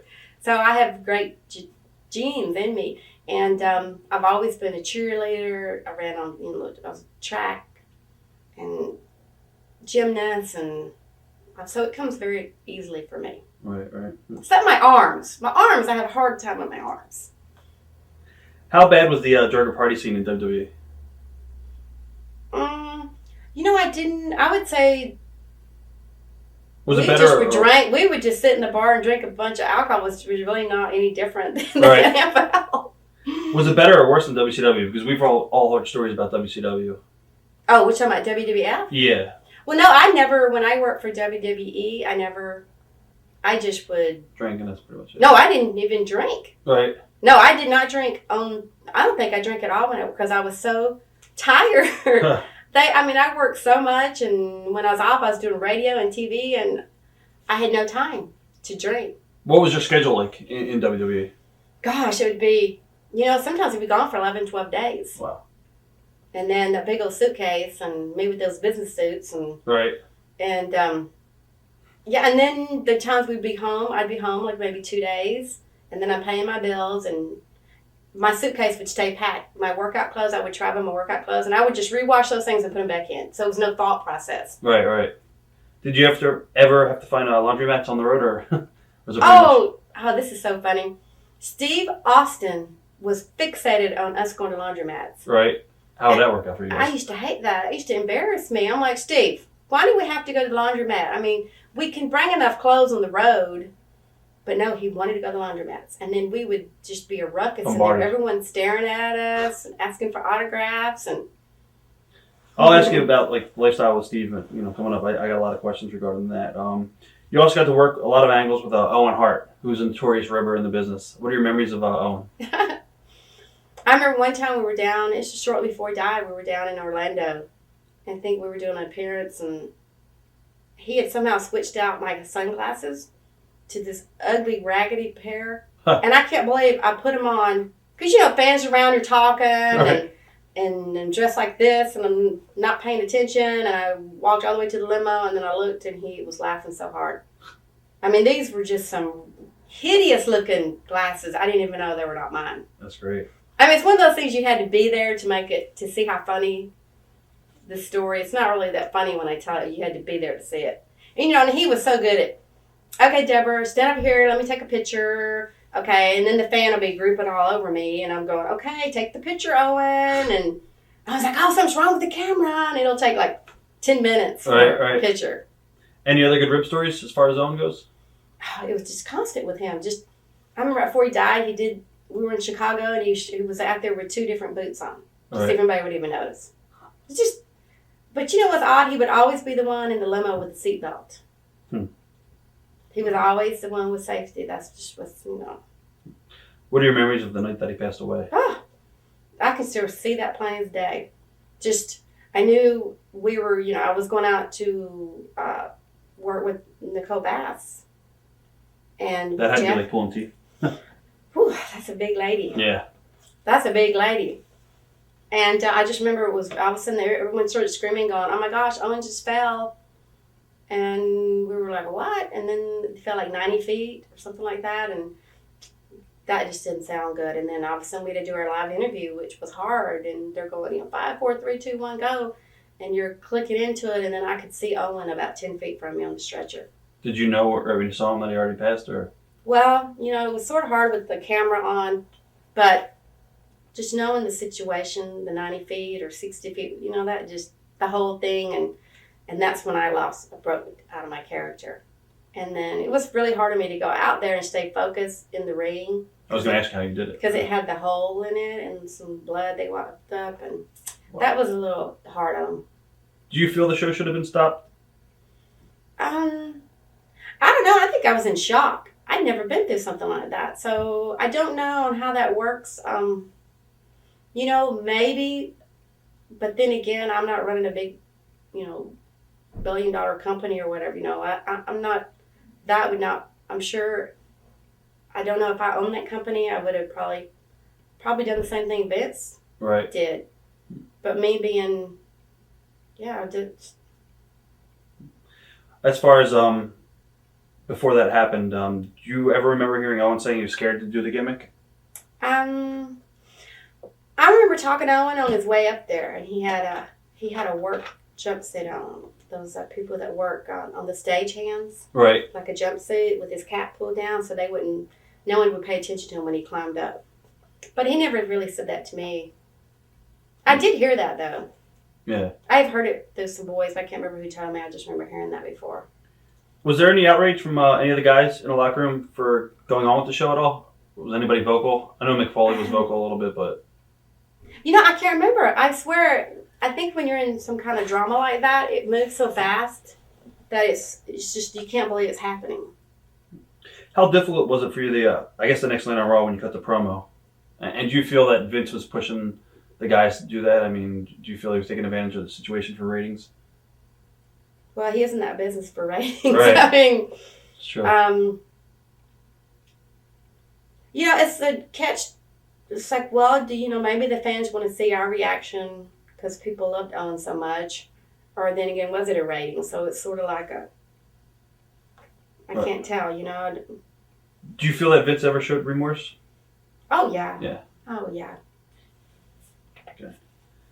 Is it true that you were the original diva that showed the puppies? The so-called puppies? Yeah. That's me. That's cool. Right. The puppies. That was the best investment I ever did. I was going to ask you, did Lawler ever say anything that ever offended you? Or no. That all helped your character get over it? No, it helped it. Even to this day, people get embarrassed when they said that. The puppies, and I go, yeah. Right. But no, it's fine. Did you ever turn down an angle? I mean, that you might have thought was offensive or made you feel uncomfortable? Because you said before they would ask you if anything, you're cool with it, going out there. And I think one time they asked me to do something with my bra, and I didn't want to do it. And they were cool about it. That's fine. That's cool. Did you like turning? Because one thing about me, I turned down Playboy before. What happened with that? Why was that? Actually, Charlie Besser, my friend, and he he had it set up that I could do Playboy. They were going to pay me $500,000. Wow. I know that sounds. Why'd you turn it down? Well, I was married to Steve Austin. And he said no? Oh, yeah. I didn't want to be killed right there on the spot. And I wanted to so bad, but I knew he would go out. Wow. Now, if they would have just called me a year before I met him, then I would have done it in a second. That was one of my questions, but yeah. Oh, I would have done it in a... And who knows? You never know. Wow. I would still love to do Playboy. Make the call. Did you like turning babyface? You said earlier on that you liked working as a babyface. Yeah. Yeah, I guess I've been fortunate because I've had the best on the both sides. I've had the major heel and the major babyface. So right. The heel's definitely a lot more work. I thought you said hill, but you're saying heel. Oh, it's my accent. I like it. I know I don't pronounce my L's sometimes. I need to pronounce better. It's all good. Memories of your matches with Ivory? Ivory was great to work with. Easy going, and she would help me a lot. Yeah, I forgot about. Yeah, she would. She's classy too. What about Sable? What was it like working with her in the ring? Some people say she was a prima donna. And I got along really well with her. I used to travel with her and Mark a lot. Right. I think she's a very beautiful woman, and I think she could be a little difficult, but I don't think she meant to be that difficult. I think it happened to her so fast. Her fame rose so quickly. And one thing I know, if you're not used to it, to where I had the NFL years to see how you get famous, and then boom, you're not on TV, and then people forget you, and then it's like hills and valleys. And I think with her, she was, this is her first time around. This was new to her, so she probably didn't know how to handle it. Were you the night that somebody crapped in her bag? Were you there that night? No. But I heard about it. Yeah. That's why I never, ever, ever wanted to get heat with the boys. I'm like, no, I don't want them doing that to me. What was the worst thing you ever witnessed the guys doing to somebody? I didn't, because I made sure I was away from everything. That way you can say, it wasn't me. I didn't see nothing, hear nothing. Memories of working with Jacqueline. I can still remember this promo she did when I was Queen Debra. Right. And that probably made me start working out even more, because she said she did this promo, and I remember she said, "And Debra, you have legs like a chicken." And I don't think she ever knew I remembered that. And I was like, oh, I better work my legs out. And that's probably what made me start working my legs out so much. Wow. Did any of the girls ever try to intentionally stiff you besides Sherry? No. Now, finally, in WWE, they put the title belt on you, the women's title. What did that mean to you personally as far as getting the title? No, I thought that showed I was really over. Right. That showed I had reached the top there for them to give me the belt. Is that a point in time in your life where you maybe sat back and said, "Wow, I made it in the wrestling business. Here, I got the title," and you didn't even have at one point in time want to get in the ring? No, I wanted to do it all. I wanted to see how many dolls I could collect, and because I knew fame happens and you only have a short period of time, and you can't stay on top forever. Right. So I knew I wanted to ride it out as long as I could, because it wasn't going to last forever. At this point in time, did you ever sense any jealousy from the girls? No. I think, by then they knew not to really mess with me too much. I pretty much speak my mind. And right. I'm a fast learner. Was there any, instances where you had to confront one of the girls? Because you talked about that a couple of times where you speak your mind. Did you ever have to speak your mind and, face somebody behind the scenes? Oh, I did that once to Tori. Tori Wilson? She was hitting on Steve. Really? What happened? But that was more of a girl. That was a girl-to-girl, woman-to-woman hitting on my husband, which all women can relate to that. I don't play that way. Right. Yeah, actually, The Undertaker and his wife brought it to my attention, and, they were like, what? And I said, no way, she wouldn't do that. And then I started watching her, and I was like, well, she is. And then I had to call her out in front of all the boys. What exactly happened? I just grabbed her by the arm and was like, hey, you need to come here right now. And I just told her if she didn't stop, I was going to kick her butt. But that was disrespectful. This is my husband. And she started crying. And did she apologize? Or was she with Billy at the time or no? She was, yeah. Wow. She was crying and her nose was running. But I meant it because, that's just disrespectful. Whether you're in this, you don't hit on someone's husband. Right. You just don't do that, no matter if you're, whatever you're doing in life. That's just, and I think, yeah. So I had to, that was the only time, but that was more of a personal issue. Right. But then I didn't have any more problems with her after that. That's good. How close were you with Vince during this time? Well, I was really close when I was married to Steve Austin because, we would travel on the jet and Steve would talk to Vince a lot. I guess I was more just there. Like, I was more like a fly on the wall. I was just there. What was Vince? Because, Lord, I couldn't keep up the conversation with Steve and Vince and Jared. I was out of my league. Right. Because they would talk about things that were just... Well, let's talk about, I guess, your relationship with Steve. You said, it started off innocent flirting and stuff like that, and then how did it develop into an actual full-fledged relationship? I think he kissed me after that, and then, boy, he's a handsome man. Right. Got a good body, too. Yeah, and it was just, we had good chemistry. Now, does the office have any, I guess, rules where you're not supposed to enter mixed business, or was it pretty much you guys were allowed to do whatever? I really think in the business, I don't think they like when someone crosses the line. I think they have more of an issue when people just sleep with all the guys. Right. I would see a lot of girls come in and they'd be so pretty with potential, and then they just would freak out and just sleep with all the guys, and then they wouldn't last and be gone. I've heard a couple of different girls. Yeah, and it's sad. It's like, you just... Right. Now, as far as Steve, were you guys traveling together? Once then I stopped traveling with Tess and Valvinus, and then I started traveling with him. Now, how difficult was that? Because he was on top of the game, and, you talked about going to the laundromats. What was that like traveling with Steve? Like being with Elvis. How did he handle it personally? No, and actually I learned a lot from him, too, on how you're so personable to your fans because they make you, and he was always real cordial to his fans.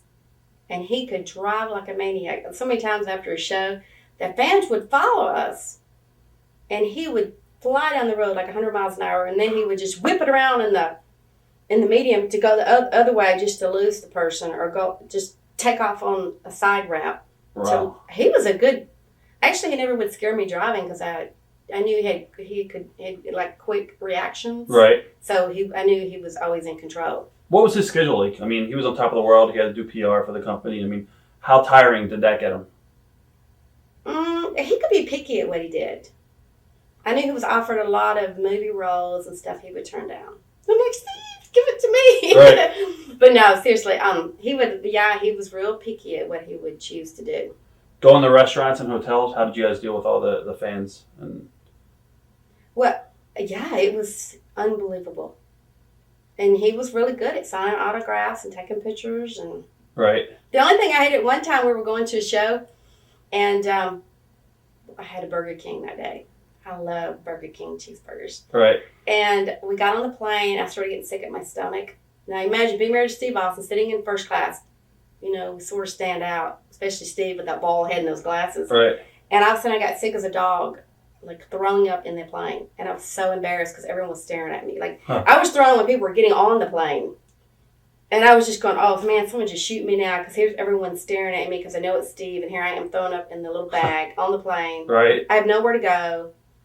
I was so sick that day. But that was not fun to be married to Steve Austin then because everyone was... When you're really nauseous like that and you're being stared at. Any obsessed fans ever have any problems at hotels where they would knock on your doors? Oh yeah, that would happen a lot. Knocking on the doors or either we would have room service and then they would bring in about 10 people.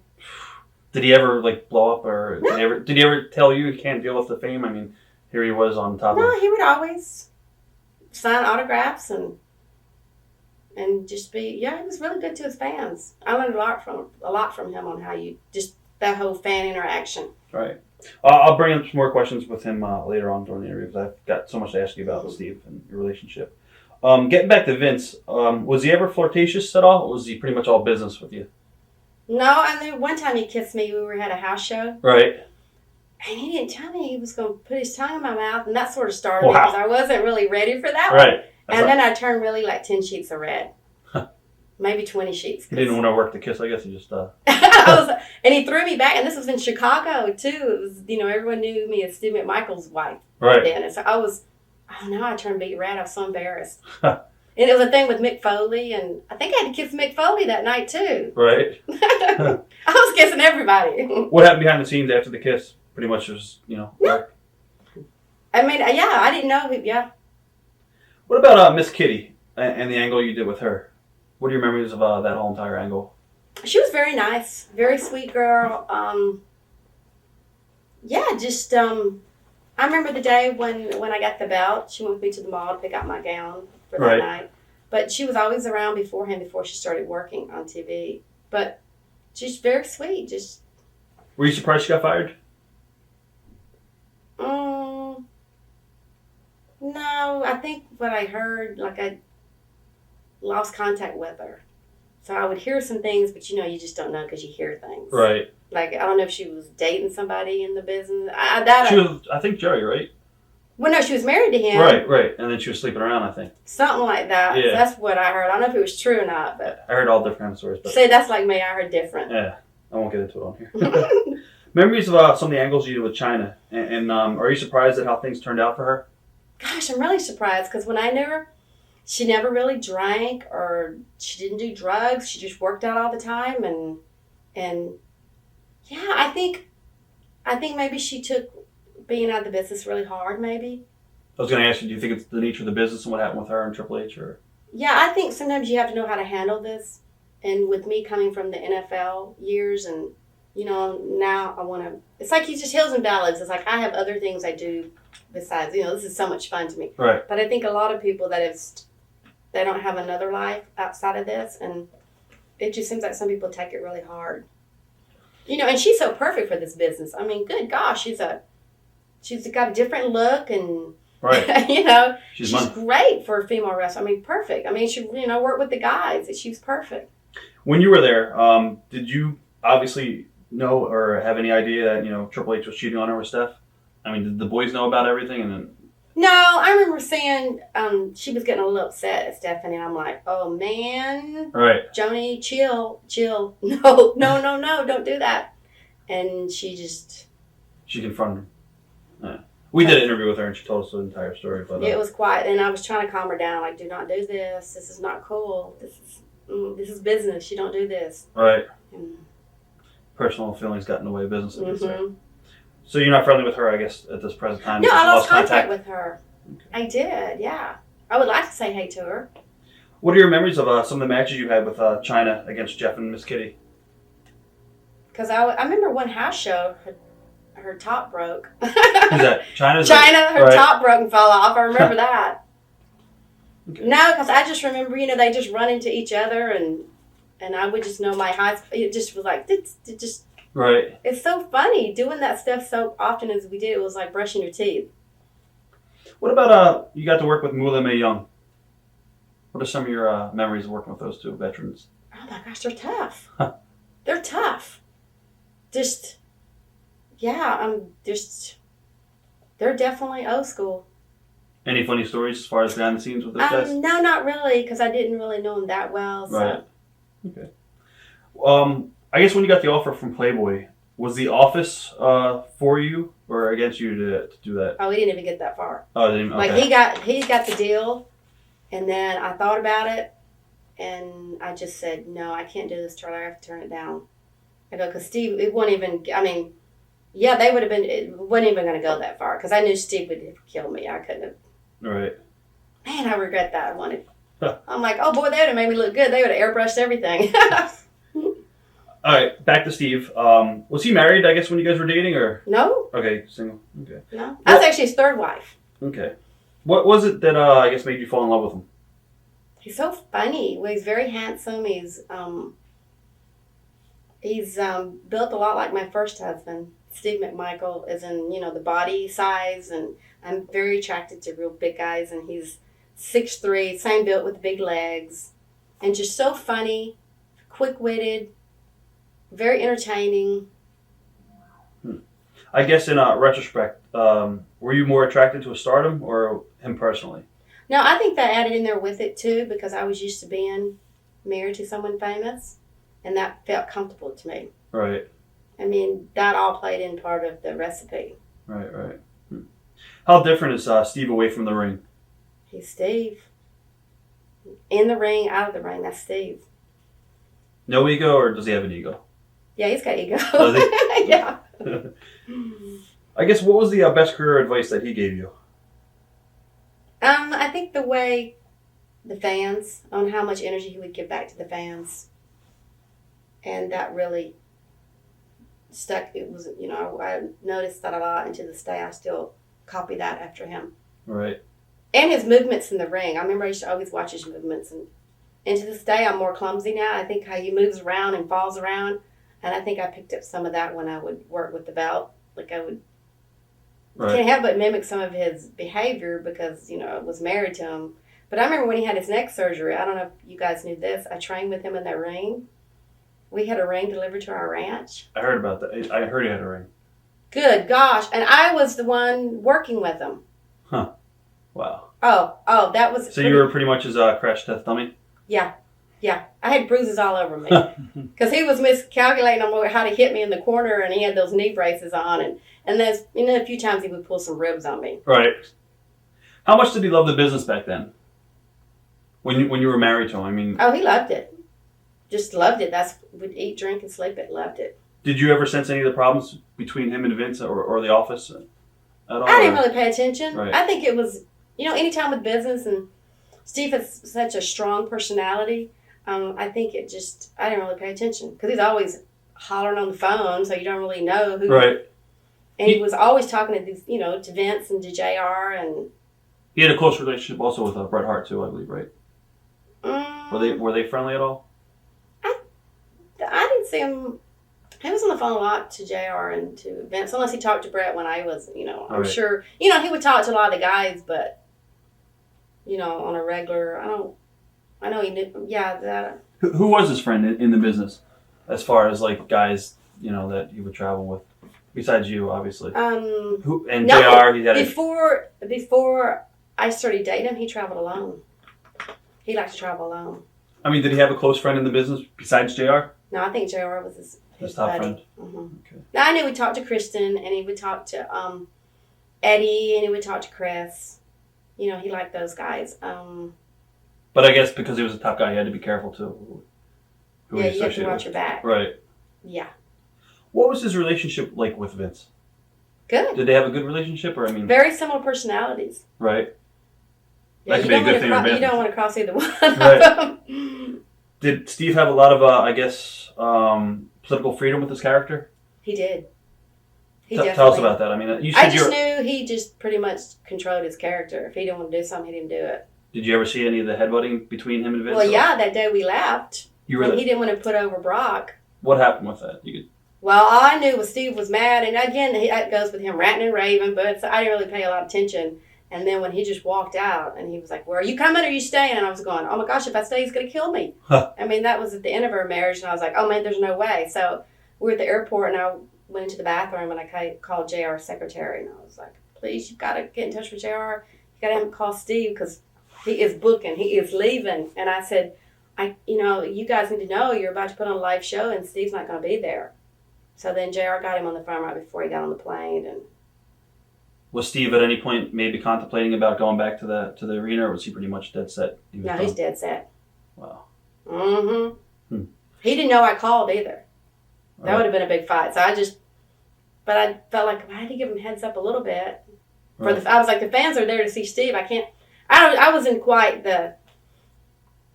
the center. Right. Did Vince treat you any different when you started dating Steve at all? No. Or? He always treated me with respect and very, very nice to me. Okay. The whole family, none of it changed from when I was with Steve or before Steve. When you said you went on the private jet with Vince, who else was on the jet with you guys? It would be Stephanie and Hunter and the writers. Who else? Dwayne. Right. The Undertaker. Wow. Must have been a fun plane ride. Yeah, we always had the good seats too. The riders they were like these two long seats that they'd face each other, and they would be.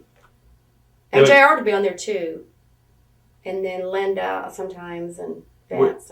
Would they conduct business meetings on the plane rides, or? I'm trying to remember if they would. Maybe not, because there's so many different characters there. No, I don't remember. I would just sort of sit there and Steve's just talking away, so I can't. Right. Yeah. What was Triple H like outside the ring? Very nice. No, I remember my first day when they hired me. At the time, I was living in Atlanta, and I got on the plane in Atlanta, and it was so funny. It was who was beside me? It was Triple H was in front of me, and they didn't recognize me from Queen Debra. Right. And gosh, who was beside me? I'm slipping up his name right now. Anyway, they were talking about the business, and they didn't know I knew what they were talking about. Huh. And then finally, I told them, they were asking me what I was doing. I was like, "Oh, I'm actually coming to Chicago for a job." And they're like, "Yeah," and I go, "Yeah, for wrestling." And then they were like, Oh, this was a commercial plane? "Yeah, that was my first time." They didn't know it was me sitting there, and because I had gotten upgraded to first, and they were sitting up there, and they didn't know that I was smart to the business. Right. Oh, they could have died. I remember Hunter was nice. He was like, "Will you give you a ride?" And I'm thinking, "Oh no!" I'm like, "China will kill me if I." Oh no! I was like, "Thank you, but no." Right. Not a way to get off on a good start. No, I was scared of her. How soon did you and Steve get married after you started dating? We started dating, I think, about in May of '99, and then he talked them to let me off to take care of him when he had the neck surgery. I think that was back in September. So I would say from May till September, we dated and then got married. That was pretty quick. 4 months, 5 months, maybe? Yeah, it's pretty. Wow. Did things change once you got married? Yeah. How did things change? Not for the good. Right. Yeah, Steve just got a little bit more aggressive with his personality. Do you think... Go ahead.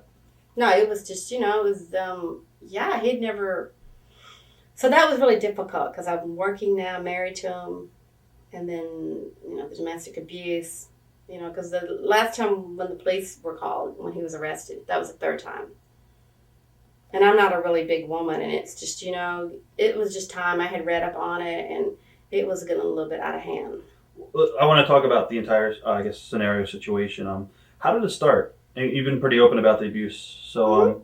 No, and a lot of times, like I said, I've trained at Safe House in Colorado to speak to schools about this problem. And it can start very gradually, as in, they take you away from your loved ones. You're more, as people that knew me, they could tell I was becoming more in a shell because he didn't really like me talking to people, and I was becoming really like a recluse, right. Which is not my personality. So he was controlling, I guess? Mm-hmm. Okay. Everyone knew that too, but, that's Steve. You don't mess with Steve. But, and then I remember the first time he hit me was in the hotel room. An actual punch or a slap or? He actually slapped me, and then he threw me across the room. Wow. So then I had bruises on my face, and they had to cover them up on TV, and then I had to go to the doctor when I got home. I thought my collarbone was broken. What was the fight even about, if you don't mind me? Something stupid. It's embarrassing.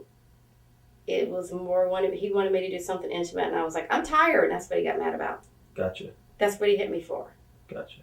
So, when you're dealing with, and he did take too many steroids. He was too much on that. And then you're mixing that with alcohol. That whole thing is what I've learned with, Safe House. That's a whole mixture of craziness. Right. You know what? So then I married him, and then I think it went for a few months, and then he went off again on something, and he hit me, and then I flew home to Alabama, and, it was really sad because our kids, my best friend's kids saw bruises on me, and I'm like, this is getting out of hand. Did you ever confront him like, "Steve, you can't touch a woman," or did you not want to? I don't know him personally. I mean, I know him, but I don't know him well. He would almost laugh about it a little bit. Like, I don't think he realized the rage that was in him. And it was hard for me because, people love him. He's a great entertainer, great wrestler, great. But, just with his personal life wasn't too good. Do you think it was, you mentioned steroids and alcohol, or do you think it a lot had to do with the pressure of the business and him being on top? Maybe, if I had known him before he got into the business, I just didn't have, I didn't really know what he was like without that. That's just pretty much Steve. Right. I guess, were the best times better than the worst of the bad times, or? That's funny with domestic abuse and all that. You're sort of like in a cycle because the good times are great and the bad times are bad. And that's what keeps you locked in the circle. Right. Now, you said you pretty much couldn't really talk to him about the problem. Did you ever talk to anybody, or I guess you didn't? No, we did go to therapy. Because I thought, this is, we're falling apart here. And, this is really getting to where I could really get it was really getting really bad. And I remember I went to a marriage counselor, and he was like, "Yeah, I hit her." That was after the first time he hit me, and then she got on to him, and he wouldn't go back anymore. Wow. So he did he admit that he had a problem, or do you think he said he just didn't want that woman telling him what to do. Right. It was a female therapist. No, I mean, as far as you, I mean, do you think he realized that he had a problem as far as being abusive, or do you think he was just being himself and, so to speak? I don't know if he ever realized. Well, he would always say he was sorry afterwards, which is one of the signs that keeps you in the cycle. Because then you're like, oh, he's so sweet. I know it sounds crazy for women that's never experienced. And me, of all people, I'm such a strong person. But it just keeps you pulled in there. Did you ever try to talk to Vince or someone in power about his problems, or was that something that you dare not to do? No, because my job was tied into that. Right. That was my job. And they don't want to hear, this is their top star, they don't want to hear about this. I mean, they got their own problems they're dealing with without these problems. And I just thought maybe if I didn't talk about it, it would just ease up. Was there an issue, I guess, what happened between him and Raven? The one time, I guess he thought Raven was looking at you when he changed in front of you or something like that? Oh, Lord. He was always getting mad at somebody. No, he was always going off. It was so embarrassing. But that's why I think some people, it got to where at the end, guys wouldn't even really want to look at, like I'd have to walk with my head down. So he wouldn't yell at me or yell at the guys or anything. So I guess you would consider him being pretty jealous. So, it sounds like Randy Savage and Liz a little bit. It's very similar. Yeah. Very similar. Because at the end, I would have to, at the house shows, I would go to the house shows, but he wouldn't let me work. So I'd sit in the dressing room. Right. Very similar. Wow. I guess what was the final straw that broke the camel's back between you two? I told him, I said, if you hit me one more time, that's it. Did he hit you? And I'm a woman of my word. And I was like, I love this man to death. I love him so much. And he hit me because I had company at my house and we were talking about the Chicago Bears. So when that happened, boy, I knew I was going to lose my job. I knew it was going to be everywhere. And when I made that phone call, he left the house and the police came within 5 minutes. And I knew then it was, wow. It was so embarrassing. When he would hit you, would it be just slap or would it actually be closed fist or? The last time he hit me was really pretty violent. He did a backhand on me and then he was pounding me in my head. So that was I can understand how women feel when you're going to die. Because I thought my head was going to explode. Wow. Yeah. How did you get him off? I don't know how. I don't know. I just kept pushing and I finally knocked him off because he was on the bed. But I was really so scared. But I knew when I made that phone call that was. Did he get arrested? I don't remember what he got arrested for that. Okay. Mm-hmm. He got a year, which I wanted him to have for his anger. And that's what I wanted to come out of this. So he got a year probation. And he had to do anger management classes and pay a fine and do community service. So hopefully, that's what I wanted. I wanted him to get some help. And then, therefore, I, look at the good thing. Now I'm doing, speaking to schools about domestic violence and all that. So after the last time, was that pretty much you guys were through at that point in time? Did you guys have any contact? Actually, we got back together for a little bit. And then during his court time, because I were ready to throw the book at him. They were ready to put him in jail. And so I was sort of being supportive of him so they wouldn't throw the book at him. Right. And looking back, are you glad you were helping him a little bit, or do you think that kind of No, and I think back, I was in such a state, I didn't know what I was doing. Because then that's part of when you're abused, you're in a cycle. And again, it happens, I'm just talking about women, it can happen to, a woman beating a guy or, whatever it can be. Gay couples, it can be whatever. It's whatever the cycle that goes around and it's because you just can't get out of it. Right. But that's when I had to go and say, this is it. I'm done. I'm going to lose my job. I'm going to lose my marriage. I'm going to lose my husband. But I don't want to get hurt anymore. So when you guys finally, I guess, decided to split, how did that come about? No, Steve served me a divorce. Okay. 2 days after he got out from the court. Wow. There you go. You think he was setting that up, just waiting for it? Yeah. How did you take it? Oh, well, I knew, what? I knew things when it was, but I couldn't leave him when he was in his court. Right. Because I knew they would throw the book at him. I knew he would serve jail time because they would make a mark out of Steve, so as in a point. Right. I said, yeah. Right. So he just beat me to the gun. Was it hard working there when you came back? For you in WWE? Or were you pretty much already done at this point? No, we never. When I walked out with Steve, that was your last time? That was it. Okay. Mhm. Are you two still friendly today at all? Do you still talk at all, or is that? We're still, we're friends now. I think time heals and time, it's been a few months since I talked with Steve, but we talk every now and then. And that's good because, you got to move on in your life and you've got to, we both, this happened and he's gotten some help, which is great. And I've moved on to, turn a negative into a positive and, talk to schools and stuff and help out other people that's been abused. And yeah, now we're just going our own. I'm happy for him and all his movie roles and being inducted into the Hall of Fame, and he deserves it. And it's funny how you can't hold grudges in your life because, that'll make you really bitter. Right. And so we've just moved on. And okay. Well, getting back to Steve as a character in the ring, when they turned him heel, The Office, was he upset or was he for that? No, I think he was up for that. Right. He was having fun with that. What are your memories of some of the angles that he had with Triple H and Steph? Oh my gosh, I remember whenever that time we were slapping each other. We were backstage in Dallas, Stephanie.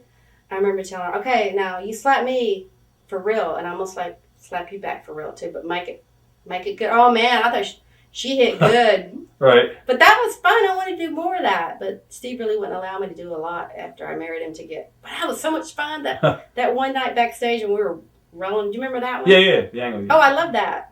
So you definitely were into the physical aspect of this, the business. Loved it. Wow. Yeah. Well, I just did that movie, Gathering of the Heroes, and I had to learn how to fight with a sword and had dye my hair dark brown. I've seen pictures of that. And that was very challenging but when I was a kid, I was a tomboy. So. Right. Getting back as far as the power that you guys had, how different was it for you guys now to be part of the Power Clique? Because you now were pretty much, with the top dogs in the company when you were Steve. I guess being like from the, being an NFL's wife, that he's all pro and Super Bowl winner. I didn't really think, because I think I know the business of show business. When your fame's here and you're down, and you're. Right. So I learned from an early age not to let it go to my head.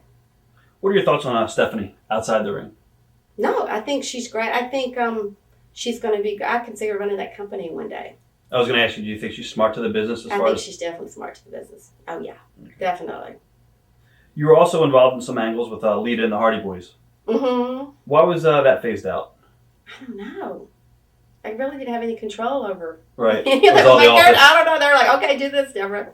Was it easy to work with Lita? Oh yeah, she's one of my friends to this day. Cool. Was it hard, I guess, to sit at home, when Steve was on the road? Well, actually, he had me travel on the road with him. So you were always with him, with Steve. Okay. I was with Steve him, but I couldn't walk. Oh, Steve won. No, I was talking about Steve Austin. But I'm saying you were pretty much with Steve Austin as well. Yeah. So, okay. Mm-hmm. Okay. When I guess you were done with Steve and the divorce hit, did you assume you'd be blackballed in wrestling because of all his power, or did you feel that Well, I knew at the point in time when this all happened that the fans would be really upset with me because he's so loved, and unfortunately, when you're married to someone famous and this is your personal life and it's so crazy and it's disappointing, of course I'm going to get heat on me just from that. But I knew time would calm things down. What about with The Office, as far as getting your job back there? Now, I think I felt bad for them because they were in a situation, that's the top guy, Steve, and then this happened and he's arrested, and I can imagine, they're trying to save Steve's character. And did JR ever try to act as a middleman between you guys? I think people just sort of went their own ways and let you guys let us work it out. Yeah. Okay. How come you never spoke out earlier, I guess, against domestic abuse? And what prompted you to do so? Well, I never did before. I had a 2-year gag order on me before. And then I really didn't want to talk about it. I wanted it to just go away. Like I was embarrassed by it. And I just wanted to start over. And then when that happened with Nancy and Chris, boy, that was it. That was the trigger that got me. I was like, okay, I could have made a difference. So from now on, I'm going to make a difference. And that's when I decided to work with Safe House and speak to high schools. Right. What do you say to your critics that say you only did so when Chris and Nancy did for publicity? What do you say to that theory? You know what? I could have really got a lot. Publicity is not, I mean, that's easy for me to get publicity. Right. It's not, no. It was a point that I stand to this day on, that I believed in what I did and I won't back down from that moment. And that was what I had to do then, and I don't back down from. That was a good choice I made. Okay. Any interesting stories of doing the talk show circuit back then? Oh, with just any different talk shows you went on? Any? Oh, when I was doing all the Fox stuff. Yeah. Oh my gosh, it was out of control. It was. They were calling me, and then the Hannity and Combs. They just loved putting me on there. But again, it was very passionate to me, and this was something that I wanted to speak out on. As you could tell in my interviews, I was very passionate. Right. I tell it the way it is, and it was just crazy on how I had to turn down a lot of shows, and it was. Did you do Nancy Glass too, or no? Did I do what? Nancy Glass, her show. No, she's not on Fox. Okay, I don't remember. They called me. Right. They called me, I remember, but I just stuck to Fox because I like their reporting. Right. And they don't edit Unbiased. you out. Right. And they'll tell the way it is. What are your thoughts on the interview segment you did with Bill DeMott? Let me think here. Wait, refresh my memory here. I think he got on you. I think he might have been against you a little bit. Oh, probably. You know what? During those interviews, I haven't looked at some of them, but I remember when I got on those shows, I was ready to take on. I was like, well, I've been married to Steve Austin. I think I can take on anybody. Right. Arguing, oh yeah, I can stand my ground. Because you know what happened to me, I believed in this cause that I was standing up for. Let's talk about Test. I'm just looking at different questions here. Sure. And one of my questions was regarding him. And how surprised were you about his death? Oh, that was another one I cried because I knew him for over a year. I mean, I traveled, every day with Val Venus and Tess, and no, it really made me sad. Are you surprised, I guess, with the past with Jeff Jarrett that TNA hasn't contacted you yet? And why do you think that is right now? No, actually, they've contacted. Dixie Carter's talked to my agent, and they're doing that go-between. But with Jeff, he's my friend, and I respect our friendship, so I would never put him on the spot.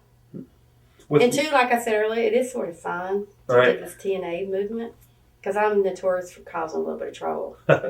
Were you ever contacted about going back to WrestleMania in Texas for the Diva Battle Royal, or was it something that, No, we did ask them, and they said they weren't interested at that time. They said at that time. So there could be something down the road. You just never know. Yeah, you never say never in this business. It's so crazy. Exactly. Would you ever want to write a book? That's a good thing, too.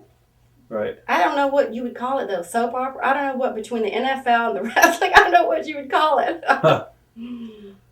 What are your thoughts on the Hulk Hogan family mess with his divorce? I hate that. I just hate only because they've been together for so long through all this crazy wrestling and then the TV show. And isn't there some kind of happens when you have a reality TV show? It usually makes the marriage fall apart. Do you think there's a lot of domestic abuse in pro wrestling? I would say there's probably no more than any other field, any other business. I think maybe it's a little bit. No, I think it's because, a lot of people would have never known what was going on with Steve Austin and myself until I made that phone call. And there's a lot of wives that will never make that phone call. What do you want to, I guess, as far as personally want to see get changed in the business? Is there anything that you think should get changed in the business? No, I think I'm really proud of the way things are changing now. And, especially they're offering to help people that have drug problems. Yeah. And I'm really happy with that because I do think a lot of guys, they have a hard time after the business. Right. Who would you consider as far as being the one person that had the biggest influence on you in the business? Who would that be? Would it be your first husband? Or would it be one of the girls? I would have to say Steve McMichael. Because he would coach me, okay, now Debra, okay, you need to say it like this and do, he was really, he was not jealous. He was real helpful. And he was so smart with interviews. He's been doing that since he was a teenager from college. All right. What have you been doing, to make a living since you left wrestling? Well, I invested my money really well. And I don't you would think I'm a big spender, but Right. I'm really not a big spender. And I moved to Colorado for a few years. I wanted to try living up there. I was pretty brave. I just moved up there. Huh. And I never got remarried. Don't have a boyfriend. Right. So, fans, any cute guys, I'm single. But yeah, I just did a lot of theater stuff and then worked the Safe House, to speak with schools. And that's fun to do. And I just got through working on a movie. The Gathering of the Heroes. That was really hard. Is that going to be in theaters or is it straight to DVD? I think it's going to go probably as independent. Okay. But who knows? The Wrestler was independent, and it's a sci-fi kind of movie. Right. Lord of the Rings, medieval, and we have these special powers with swords, and so Sounds you good. never say. Yeah. What do you miss most about being in the business? I miss the crowds. Right. I miss the fan noise. Because you can be on camera like this, or wherever, on making the movie, but you don't have the fans to hear. And I'm theater trained, so from Lee Strasberg, so I'm like, oh, I love to be on stage, and I love to make eye contact with the fans when I'm on stage, because I want them to bring them out of their, because they're all there to escape from the real world for, an hour, 2 hours, or whatever. Right. So if I can connect with them and make them into my character, bring them in to what I'm doing on stage so they can have a really good time and let them not think about the real world, then that's what I like to do. Any regrets looking back at your career? No. Wouldn't have changed at all. No matter all that drama a few years. No, I believe things happen for a reason, and I'm such a different woman now than what I was back then, and I've learned from mistakes and good things and bad things, and it makes me a richer person personally. I guess looking back, is there anybody that you enjoyed watching in the ring perform? Ric Flair. Flair. Oh my gosh, yeah. Right. And Steve Austin. I will say he was, it was just amazing to watch him work. Did he get along pretty good with The Rock outside the ring? Was there any jealousy? Because, did you ever see any of the jealousy between the guys for the top spot, with Vince and politicking? Well, I think when you get to that level, to Steve and The Rock's level, I think neither one of them can mess with each other. Right. Because you're at the top. Right. I guess that's pretty much it. Is there anything you want to say to your fans that you never had a chance to say, until this point in time? Or plug a website or anything? No, I'm just going to tell my fans that you can go to officially Debra on MySpace or Debra Marshall on the Facebook. And then I'm still doing that movement for TNA to hire Debra. I think maybe they should make me part owner of TNA. I think that would be a good storyline. Well, I want to thank you for being here today with us. It was a great interview. It was fun. And I really appreciate it. And hopefully we'll have you back someday. Yes. Cool. Thanks. Okay. TitleMatchNetwork.com